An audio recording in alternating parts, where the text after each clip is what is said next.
Welcome to the Christian Atheist, where faith and reason fuse in the incarnation. Episode number 4, The Machinery of the Looking Glass, Part 3, Lessons from Immanuel Kant. In this edition of the Christian Atheist, we continue laying out my journey to the looking glass in July 2019, when I turned my back on 25 years of atheism. Much of my philosophical study occurred in the years between my turn to atheism at the beginning of grad school and earning my PhD from the University of California, Irvine in 2004. My graduate work in philosophy was founded on Immanuel Kant, who remains a philosophical hero for me. Kant published his seminal text, The Critique of Pure Reason, in 1781. Knowing Kant's project in historical context is vital to understanding his accomplishments. The Enlightenment had swept Europe, and political and social upheaval, the French Revolution was on the horizon, were everywhere evident. Newton's Principia was published almost 100 years before, in 1687. Science and philosophy had combined to create a profound challenge to the traditional worldview, including religious faith and the possibility of morality, of human freedom. There was a heady hubris that all questions would be answered, that scientific rationalism would sweep away all superstition and usher in a new age of knowledge, a utopia of science and human rationality. There was an increasing understanding of the world as mechanism, that all things, including human beings, might be understood as deterministic parts of a complex but rationally explicable whole. That the expansion of human knowledge to comprehensive understanding would solve all issues. Kant rightly saw the possibility of a devastatingly anti-human destruction such a necessitarian outlook might wreak. By necessitarian here, I mean that human freedom is denied as an exception to the rigid determinism of cause and effect in the natural world. On this view, human beings, like all of nature, are ruled by the mechanistic determinism of external and social forces, by the laws of cause and effect. Traditionally, it is freedom of will upon which social structure depends. If we are not free, we are not responsible. If human beings are only cogs in the mechanism, fixing humanity's problems is a matter of adjusting the inputs. Social engineering, simply a technical problem to be solved by top-down rational imposition. Though of a different origin than science, necessitarianism in part fuels much of today's social justice or postmodern view of our world. Kant feared the consequences of the acceptance of this necessitarian worldview, and history has proven his fears well-founded. To see it ourselves, we need only think of the 20th century's social engineering horrors: Maoist China, the Bolshevik Revolution, Nazi Germany, Pol Pot, Stalin and his lineage's socialist communist pretensions, etc. Remembering last week's Christian Atheist, we might also include Plato's Republic in this list, and thereby realize that this tendency toward totalitarian thinking, often followed by totalitarian action, is one of the perennial traps into which human reason falls. Kant and Socrates hold much in common in terms of philosophical projects. Kant believed that his, quote, critique of pure reason will render an important service to reason by leading the student to apply his powers to the cultivation of genuine science, instead of wasting them, as at present, on speculations which can never lead to any result, or on the idle attempt to invent new ideas and opinions. But, above all, it will confer an inestimable benefit on morality and religion by showing that all the objections urged against them may be silenced forever by the Socratic method. That is to say, by proving the ignorance of the objector. For, as the world has never been, and no doubt never will be, without a system of metaphysics of one kind or another, it is the highest and weightiest concern of philosophy to render it powerless for harm by closing up the sources of error. From Kant's Critique of Pure Reason, preface to the second edition. As we saw last week, Socrates was concerned that knowledge be carefully screened, that the tests of experience and life were the best indicators of true knowledge. Truth, seeing things aright so that one might live well, knowing and accepting the limitations of knowledge, these are concerns common to Kant, Socrates, and, as we shall see next week, Jean-Paul Sartre. Knowledge, for Kant, was one of several uses to which reason applies itself, and not, he thought, the most important. One of Kant's primary concerns, then, in the Critique of Pure Reason, was to render metaphysical speculation, quote, powerless for harm, by closing up the sources for error, by means of the Socratic method, by proving the ignorance of the objector. There are, in particular, three objects that Kant is concerned to find conceptual space for, that he feels are threatened by the scientific necessitarianism of his day: God, freedom of the will, and the human soul. These things, Kant says, can never be known by reason, as they are not encounterable as objects in our world. So, for example, while we can never know human freedom, since knowing it would require an infinite knowledge of all factors involved in any decision, it is thinkable. In fact, in order to allow for the possibility of ethics, for personal responsibility, it must be thinkable. Both freedom of the will and determinism, then, are thinkable. They are different ways of looking at or explaining the same human experience. We must assume that one or the other of these options is true. But without a godlike knowledge, we cannot know which.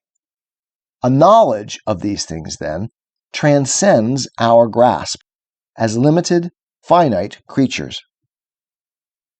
Indeed, the very human notion of choice denies knowledge. Knowledge is the realm of determinism. When knowledge and reason combine, there is no conceptual space for choice. Choice can only flourish in indeterminism, when we experience a field of open possibilities. We can only choose one action over another when we stand outside the deterministic world, outside knowledge. Ethics, then, is practical only in a world in which knowledge is limited. Knowledge, that is, in application to morality, destroys morality for beings like us. Likewise, a God that is knowable is finite, and thus not God. God and freedom of the will can only be believed, not known. We may live our lives and act as if they are true or real, but we cannot know that they are. We are, then, in a position to understand a famous passage from Kant's Critique of Pure Reason, 2nd edition preface. Quote, I cannot even make the assumption, as the practical interests of morality require, of God, freedom, and immortality, if I do not deprive speculative reason of its pretensions to transcendent insight. For to arrive at these, it must make use of principles which, in fact, extend only to the objects of possible experience, and which cannot be applied to objects beyond this sphere without converting them into phenomena, and thus rendering the practical extension of pure reason impossible. I must, therefore, abolish knowledge to make room for belief. The dogmatism of metaphysics, that is, the presumption that it is possible to advance in metaphysics without previous criticism, is the true source of the unbelief, always dogmatic, which militates against morality. I am, I must confess, still somewhat dubious of the application of this passage to the concepts of God and immortality as necessary to morality. But its point about freedom of the will and the necessity of faith in it as required by morality seems ironclad to me. It is simply true that we can conceive of an anthropology in which the human being is entirely determined, and for which, then, morality is illusory, merely an epiphenomenon. But we can also think of one in which the human being possesses true freedom of the will. If we deny knowledge of which of these competing visions is true, the transcendent insight that Kant seeks to deprive speculative reason of its pretensions to, then we have a free choice of possibles, one of which preserves morality, while the other destroys it. To act, then, as if morality is real, is to believe that it is, to have faith. And I would argue that this presumption is one that is universal in human practice. Note that it is only by denying knowledge to transcendent insight that faith in freedom becomes possible. But that it is possible is given in the faith practice of every living human being. Thus, we can have a rational faith that human beings are free moral agents. These considerations revolutionized my understanding of the world in which I live, not least because philosophy more and more came to be motivated for me by how well it reflected human existence as we live it. Given a choice between exercising faith in a world in which I am not free to choose and act, and faith in a world in which I am, I will choose freedom every time, for aesthetic and practical reasons at the least, but also for the sake of intellectual coherence. Faith, on this understanding, is an everyday reality. For every time we choose, we exercise faith, not knowledge. Choice always occurs in the face of indeterminacy. Indeed, this is what it means to have open possibles, or a future. Limiting knowledge, indeed, makes room for faith, and faith makes room for life. I can know that my wife is beside me, but I can only believe that she loves me. But such a belief is, or at least can be, rational. Although Kant did not convince me to believe in God, he did convince me that faith is a human universal that regulates our everyday, and that human knowledge, in reinforcement of Socrates' claim, is more limited, and the pretensions of reason more potentially dangerous, even to denying human morality, than most of us usually suppose. I, too, felt the need to find a way to make the pretensions of reason in our day powerless to harm. Kant taught me then that faith and reason are not opposed, as so often represented, and as motivated my turn to atheism. Rather, reason operates on the foundation of faith. Theist or atheist, scientist or tribesman. This is not to say that all creeds are equal. They are not. But only that belief is essential to the function of reason, not accidental. Thus, with Kant's account of knowledge and faith, my path to that fateful day in July 2019, when I leap back through the looking glass to faith in God, comes into greater focus. If you found this edition to be particularly hard to understand, I sincerely apologize. It is not easy to compact such difficult material into a manageable but understandable size.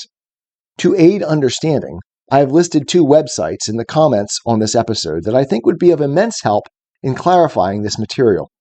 The first is relatively easy for the philosophy layman to understand, and the second, though more technical, is of immense value in grasping the overall structure of Kantian thought. I am a Christian, with the searching and skeptical mind of an atheist. I don't want to believe anything that isn't true. I know both sides of the looking glass, and I know them with open eyes. I choose Christ's side. I invite you to join me from wherever you stand before the looking glass. That's this week's episode. Thanks for listening, and remember, you can have your religious cake and eat it too. You can have reason, respect for science, a 21st century worldview, and be Christian.